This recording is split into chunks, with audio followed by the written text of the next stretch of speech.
and how all that shit went down with the bloodline and all that.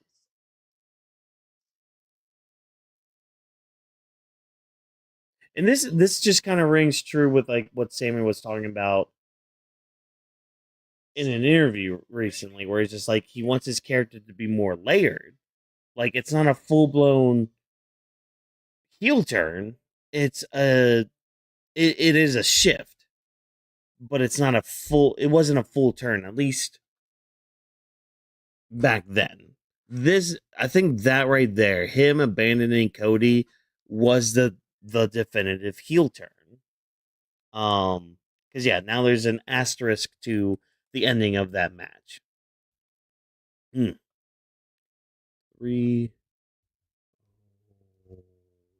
1. Eh. I'm pressing the wrong keys right now. But yeah, you know what? SmackDown was good tonight. I actually really liked SmackDown. Like I had a lot of fun with SmackDown. Um, I didn't feel like the show dragged a lot. And again, like I said earlier, when it comes to like the storytelling or like pushing stories forward, it's like we're still moving forward with these stories. They just kind of move very slowly. And it's under the guise of, oh, this is long term storytelling. It's like, I mean, I get that mindset with it, but we are also kind of moving some storylines at a snail's pace. So like mainly with like Charlotte and Rhea, for example, like we had some storyline progression with it. It just felt very slow moving with that. And I mean, we have their 6 women tag tomorrow night. Uh, See how that goes. See if anything happens with that character wise. So, I mean, the match they had tonight was fine. Again, it's just like we're telling the story of can they coexist and all that. But like, I think the biggest criticism I have right now with WWE is kind of the same thing that chat keeps, chat keeps harping on, which is legitimate. It's like we can't seem to have just a simple win for anybody. We can't just have somebody win a match. There's always got to be like a little asterisk to it. Some sort of shenanigans have to happen, whether it's somebody from the outside, whether it's something that happens within the ring. So, like, I think the first thing that comes to mind is not Solo, Jacob Fatu versus Roman Reigns recently, where Roman pulled the turnbuckle and by sheer luck he threw Jacob Fatu into it, was able to hit a spear 1, 2, 3. That's your match and all that. Um, Where's it going with that? Yeah. So it's just like every single match tonight had some sort of asterisk or shenanigans happening with it. So like, just going down the list I have here from the time codes, like Nakamura versus Talla Tonga.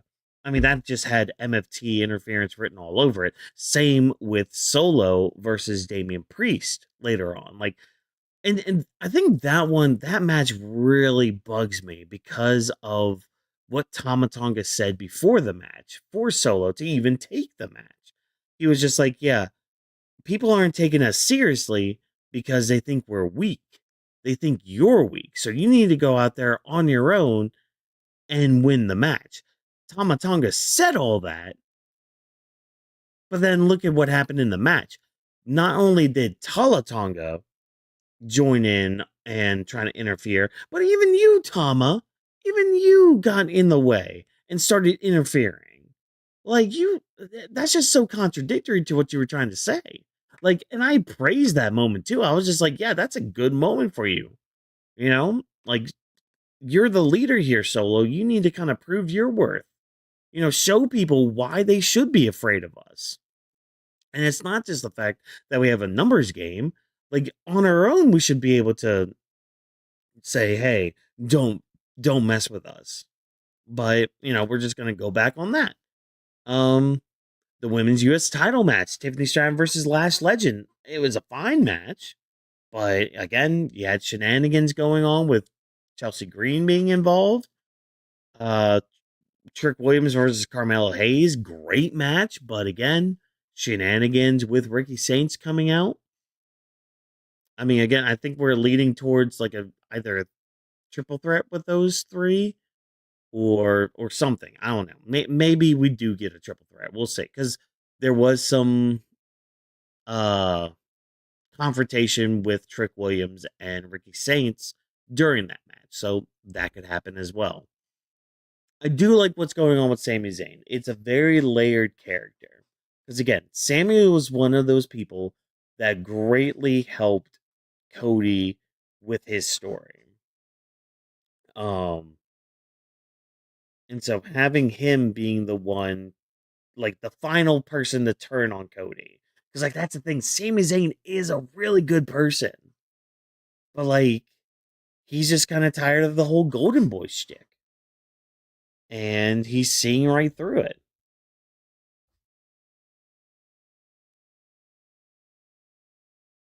Yeah. And you know what? I agree with this. SmackDown feels like it's written week to week with no long term storytelling or plans.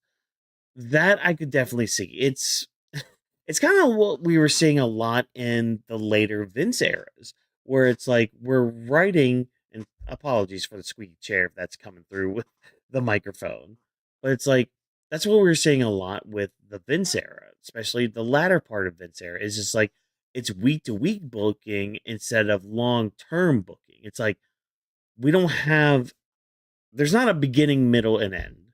Like, and I saw this this is mainly something I saw people like Cultaholic, which are some YouTubers that I follow very, very closely when it comes to wrestling products and all that. But like they made a good point when it came to like the Wyatts, for example. It's like with a group like the Wyatts, you need to have a beginning, a middle, and an end for their story. But really, you need that for everybody. Like Cody, he had a beginning, a middle, and an end for his story. His end came at Mania 40 when he won the title. That was the end of his story, or at least that part of the story. Now we're in this other part of the story. It's just like, okay, now he's QB1. What do we do here? Well, you know, he has to get through the other golden boy of John Cena. Okay, great. Cody's still on top right now. He loses it to Drew McIntyre. Sure, asterisk with that. He ends up getting the title back because yeah, you've been screwed enough, Cody. Let's just give you a title shot after a 3 stages of hell match, after like losing Elimination Chamber. Yeah, let's just give you the title shot. All right, fine, cool, neat, whatever. Um, yeah, so it's just like they're not really thinking long term. They're thinking towards like the bigger events, I guess. But like even that nowadays, I mean, we saw what happened with WrestleMania 42. We felt that. It was just a big old commercial for not only just the products that they were selling, but just WWE. It's just like, oh, you like this match? Well, you'll like when we actually try. Or maybe you won't. Because even that's kind of questionable at best with some things. But with that little rant out of the way, SmackDown was at least still enjoyable tonight. Again, it didn't feel like it dragged, but I am looking forward to 2 hour SmackDowns again. Like I'm ready for us to not spin our wheels so much. Like let's just push some stories and move on with our day. Like, and I know I'm a broken record with it. It's just 2.5 hours for a weekly program is perfect. Even AEW, like whenever they do a 3 hour show, like a Dynamite mixed with Collision, they kind of know what they're doing with it because they know the first 2 hours are Dynamite. They know people give a shit about Dynamite. They care more about Dynamite than Collision. So they know that final hour, like they'll still do the Collision stuff and still post it as Collision, but they book it still like Collision. WWE doesn't do that, but whatever. That's besides the point. Yeah, I'm looking forward to Double or Nothing. I'll try to watch Saturday Night's Main Event tomorrow. It might just be a short for it. But yeah, but I mean, again, like I said, I think SmackDown tonight was a good show, especially compared to past SmackDowns. Especially compared to past SmackDowns. Did it get me hyped for Saturday night's main event? They care more about Clash in Italy. Let's be honest. They care more about that. Which is going, like, on paper, it is a banger show. So we'll see how the final product comes about when we get to it.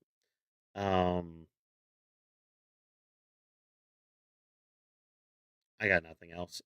I got nothing else, at least for now. I might have some more for the little recap short I'll have for SmackDown here in a little bit. But I'm just gonna end the stream there. I'm getting tired. I can see Sydney's already starting to pass out a little bit. I'm feeling exhausted. Ugh. I might post this short sometime tomorrow because I kind of want to sit on this SmackDown, and maybe I might have some more better thoughts in the morning. Maybe while I'm at the gym. We'll see. We'll see. But yeah, you know what? I'm just gonna leave it there. Thank you guys for joining me for SmackDown. Again, some notes for this weekend as you continue to hear my squeaky chair go by. Saturday night's main event. Won't be doing a live stream for it. Probably just gonna do a short talking about it once I'm able to watch it. Um so that'll be tomorrow. Sunday, I do plan on doing um double or nothing. I gotta do a couple tests for OBS because StreamYard, as good as StreamYard is, it's more of just like it's not viable because you only get like 20 hours a month on the free plan, and to pay for it, it's like $40. And I'm like, I don't know about all that, Chief. So I'm gonna do a couple tests with OBS this weekend.